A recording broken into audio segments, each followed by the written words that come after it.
Welcome back to the final hour of Fox 2 News this morning, and the Peace Corps is now approaching its 50th anniversary. The powerful program started when then-Senator John F. Kennedy made a campaign stop in Ann Arbor at the U of M campus less than a month before he was elected. JFK challenged a group of University of Michigan students to dedicate themselves to global peace and justice. From that challenge, the Peace Corps was born. How many of you who are going to be doctors are willing to spend your days in Ghana, technicians or engineers?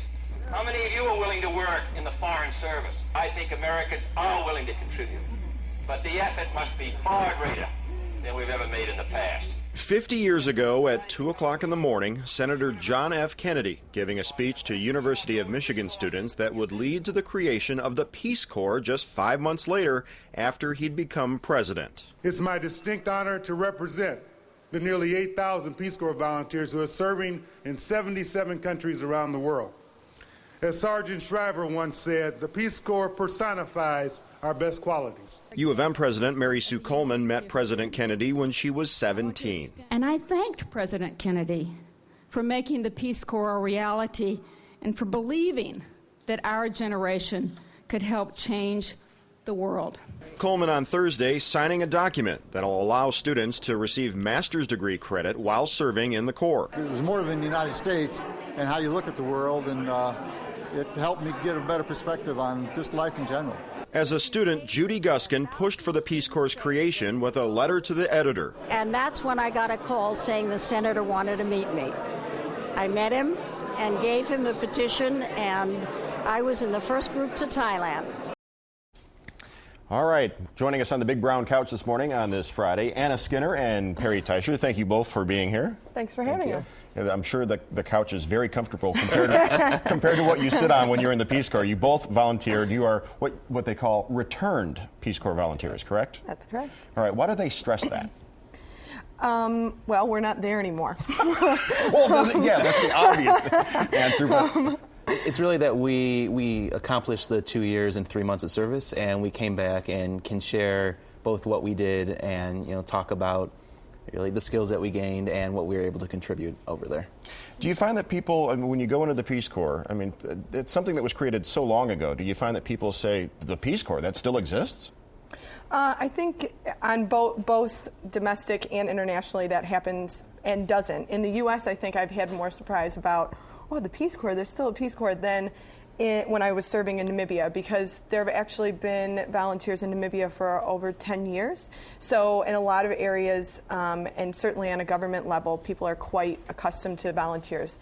And right now there are 8,000 volunteers serving at the moment. And since the Peace Corps started 50 years ago, there have been over 200,000 volunteers in total that have served. All right. Either one of you, give me a story from abroad. You said that you were in Namibia. What are you actually doing when you're in the Corps? So I worked at an organization focused on helping people with disabilities live independent lives. I was in Kazakhstan, so directly south of Russia, north of all those other stans, and which everyone knows about. And we built the first wheelchair factory in Central Asia. We set up a volunteer club, but I think the most meaningful story was I was in a wheelchair dancing competition, and with this woman who was in a car accident the night before her senior prom. And so this opportunity was sort of her reliving her prom, and I was a horrible dancer. But somehow we ended up winning first place in this national competition, and it was, just seeing the look in her eye and seeing the look in my face was absolutely amazing. You made an impression in her life that she will never forget. And she made an impression in my life that I definitely will never forget. Anna, any stories from Namibia? Namibia, sure. Well, my job there was to work at a community center in the town of Walvis Bay, and all activities around the center were connected to HIV/AIDS education and services. So my job in particular was on the education end, so going into schools, community, and workplaces to educate people about HIV prevention and living a healthy lifestyle while infected, and how to support friends and family within that.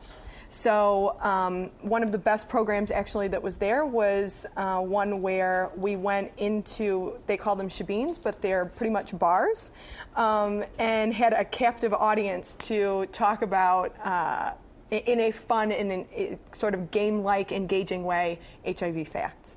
So it was important to pass that education along. And exactly. For anybody watching that might be inspired to join you in your Peace Corps pursuits, what would you tell them? Do it. Yeah. I'd say it's one of the most meaningful experiences that you'll ever have, and one of the best opportunities both to give more of yourself and to learn so much. And it's probably the only chance you're going to have to try horse meat. Yes, horse meat, horse milk, and camel's milk. It's like man versus wild stuff, isn't it? And woman versus wild. All right, Perry, Anna, thank you so much for joining us this morning. Thank you. We'll put a link on our website to the Peace Corps, so anybody who was inspired by your visit and what you've told us this morning, they can join up. So. Great. Thank you. Thanks. All right.